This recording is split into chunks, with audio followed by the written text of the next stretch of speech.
Good morning friends, welcome back to my channel SB family. দেখো আমাদের বোম্বা বসে আছে একদম সকালবেলা। হ্যাঁ, বোম্বা স্নান করে বসে আছে।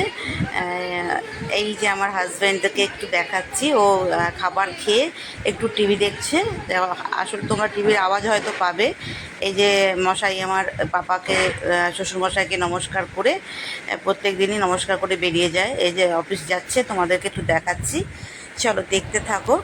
তারপরে চলে এলাম আমার যা গতানুগতিক কাজ, ডেলিকার একই কাজ, ওই যে গাছে জল দেবো, ঘর গোছাবো, ব্যাস এইগুলোই। সেগুলোই তোমাদের সাথে একটু শেয়ার করছি, দেখো। আর এই গাছগুলো না, যেগুলো ফুল শেষ হয়ে গেছে, দেখো যেগুলো শেষ হয়ে গেছে সেগুলো আমি রেখে দিয়েছি, কারণ একটু তো আড়াল হয়। একটা দুটো ফুল ফুটে আছে, একটা দুটো ফুল ফুটে আছে, বেশি নেই। কিন্তু আমি আর বেশ কদিন যাক, তারপরে এগুলো তুলে ফেলে দেবো। হ্যাঁ, আর এই যে আমার ঝাউ গাছটাকে মাঝে মাঝে ভিতর থেকে পাতাগুলো একটুখানি কেমন মরে মরে যায়, তো ভিতরের ইয়েগুলো সেগুলোও ফেলে দিতে হয় টেনে টেনে। তো কাজ থাকে, জানো তো, গাছ লাগালেই হয় না, মাটিটা মাঝে মাঝে খুঁড়ে দিতে হয়, তারপরে খোল দিতে হয়, সার বানিয়ে ঘোল করে। তো এই সবগুলো করতে হয়। তো যতটা পারি আমি করি, ব্যাস এই পর্যন্তই। এবার একটু গায়ে জল ছিটিয়ে দিচ্ছি, দেখো, কারণ বৃষ্টি তো কতদিন ধরে বৃষ্টি হচ্ছে না। বৃষ্টি হলে তো তবু গাছগুলো একটু গায়ে জল পায়। তো চলো দেখো, এবার আমি চলে এলাম আমার যে সেই একই কাজ। এটা হচ্ছে হাজব্যান্ডের রুমটা।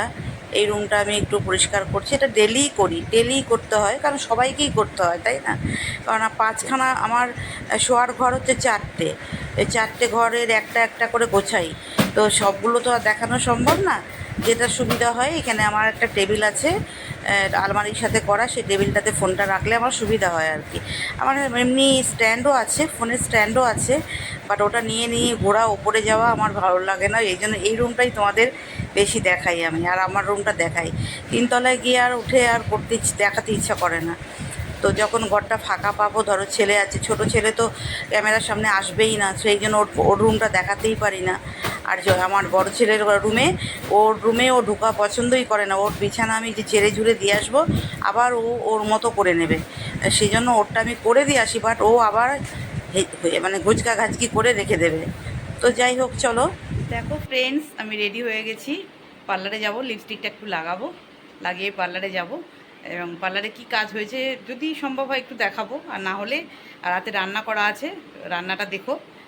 কারণ আমার ছোট ছেলে খেতে চেয়েছে বিরিয়ানি, তো ওটা আমাকে করতে হবে, মাসি করবে না, পারেও না মাসি, আর আমি করতে দিও না। তো চলো। আর হাতে নেল পালিশটা পরলাম, দেখো। এই কালারটা এরকমভাবে পরেছি, জানি না তোমরা দেখতে পাচ্ছ কি না। এই যে এই যে এই দেখো, দেখতে পাচ্ছ কেমন হয়েছে বলো? চলো, রান্নাটা দেখে ব্লগটা এন্ড হয়ে যাবে, ঠিক আছে? চলো, টাটা। দেখো ফ্রেন্ডস, এই যে আমার রাত্রেবেলা আমি করছি, বিরিয়ানিটা রান্না করছি। একটু ঘি দিলাম, আমি প্রত্যেকবার বিরিয়ানিতে কিন্তু বাটার দিয়ে করি, হ্যাঁ। তো এবার ফার্স্ট টাইম আমি একটু ঘি দিলাম। এই যে ঘি দিয়ে বিরিয়ানিটা বানাচ্ছি। খুব যে একদম দোকানের মতো করে বানাচ্ছি তা না, নর্মাল ঘরোয়াভাবে। এই যে ওই একটা কি স্টার ফল থাকে না, সেইটা ভাতের সাথেই সেদ্ধ করতে হয়। বাট আমি ভুলে গেছি মাসিকে দিতে। মাসি ভাতটা আর চিকেনটা মোটামুটি রেডি করে গেছিলো, আমি জাস্ট এখন মিক্সড করছি। হ্যাঁ, কারণ চিকেনটা মাসিকে বলেছি একদম কষিয়ে রেডি করে রাখবে, তারপরে লাস্টে আমি যখন বানাবো তখন ওর মধ্যে মশলাপাতি দিয়ে আবার ফুটিয়ে নেব। তো ভাতটা, ওই বিরিয়ানির যে ভাতটা আর চিকেনটা মোটামুটি একটা রেডি করে গেছে। তো ভাতটা যখন হচ্ছিল না, তখনই এই স্টার ফলটা দিয়ে দেওয়া দরকার ছিল ইয়ের মধ্যে, ভাতের মধ্যে। সেটা দেওয়া হয়নি। তো আমি এখন কি করলাম, তেলের মধ্যে দিয়ে দিলাম। তো এর মধ্যেখানে দেখলে তোমরা যে তেলের মধ্যে আমি তেজপাতা দিলাম, তারপরে যাই হোক একটা ওই স্টার ফল, ওটাকে কী বলে আমি ঠিক জানি না, লবঙ্গ দিয়ে, এলাচ দিলাম, লবঙ্গ দিলাম, এই সবগুলো দিলাম। দেওয়ার পর এরপরে আমি দেখো ভাতটাকে এই ঘিয়ের উপরে এক লেয়ার ভাত দেবো। একদমই ঘরোয়াতে করেছি, খুব একটা যে একদম আরও বেরেস্তা করতে হয়, বেরেস্তা ওপরে ছেটাতে হয়, অত কিছু আর করিনি। তো এটাই যতটা তাড়াতাড়ি সম্ভব এইভাবে করে দিলেই আমার হাজব্যান্ড আর আমার ছেলে খুব ভালো খায়। কারণ আমিও অত ভালো খাই না বিরিয়ানি, আর আমার হাজব্যান্ড আমার বুম্বাও, আমার বড় ছেলেও অত ভালো খায় না। তো এটা এই বিরিয়ানি জিনিসটা একদম ফেভারিট হচ্ছে ছোট ছেলের, ওর বাবার। তো বেরেস্তাটা আর বানাইনি। যাই হোক দেখো, এই যে চিকেনের যে ইয়েটা করেছিলাম, গ্রেভিটা বানিয়েছি আলু দিয়ে। আলুটা আমি আলাদা রাখিনি, আলুটা এই জুসের মধ্যেই দিয়ে দিয়েছিলাম। আলাদা রাখতে হয়, ভেজে আলাদা রাখতে হয়, তো সেটা করিনি। চিকেনের আলুটা চিকেনের সাথেই মিশিয়ে দিলাম লাস্টে। আগে ভেজে তুলে রাখাচ্ছিল মাসি, তারপর আমি যখন চিকেনটা আবার ফোটালাম ঠিকঠাক করে মশলা টশলা দিয়ে, তখন আমি আলুটা চিকেনের মধ্যেই দিয়ে দিয়েছিলাম। তো এবারে চিকেনের লেয়ারটা দিলাম খানিকটা দেখলে, আর ওই কালার দেওয়া ভাতটা খানিকটা দিয়ে দিলাম। এরপরে আর লেয়ার ভাত দিচ্ছি, দেখো তোমরা।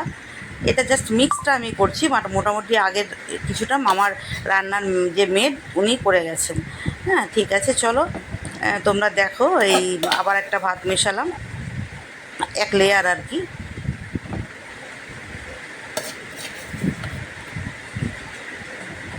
এরপরে আমি আবার হলুদ ভাতটা দেব, মানে যেটা কালারিং ফুড কালার মিশিয়ে যে ভাতটা করা ছিল, সেটা একটুখানি করে উপরে উপরে ছিটিয়ে দেবো। একটু নুন দিলাম, দেখতে পেলে একটু হালকা করে নুন দিয়ে দিলাম, অল্প করে, কারণ ভাতের মধ্যে ওই চিকেনের মধ্যে যেটা নুন আছে সেটা তো আছেই, ওপর থেকে একটু নুন দিয়ে দিলাম। এরপরে আরেকটু ঘি দিয়ে দিচ্ছি, দেখো ঘিয়ের ডিব্বা থেকে আরেকটু অল্প করে ঘি ছিটিয়ে দিলাম।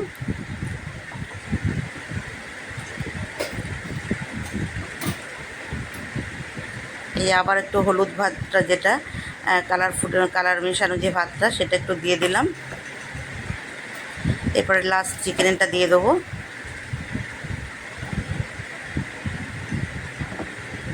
এই যে থার্ড লেয়ার চলছে, দেখো থার্ড লেয়ারের মধ্যে যেটুকু চিকেন আর বেঁচেছিল আলু চিকেন জুস, সেইটাই দিয়ে দিলাম।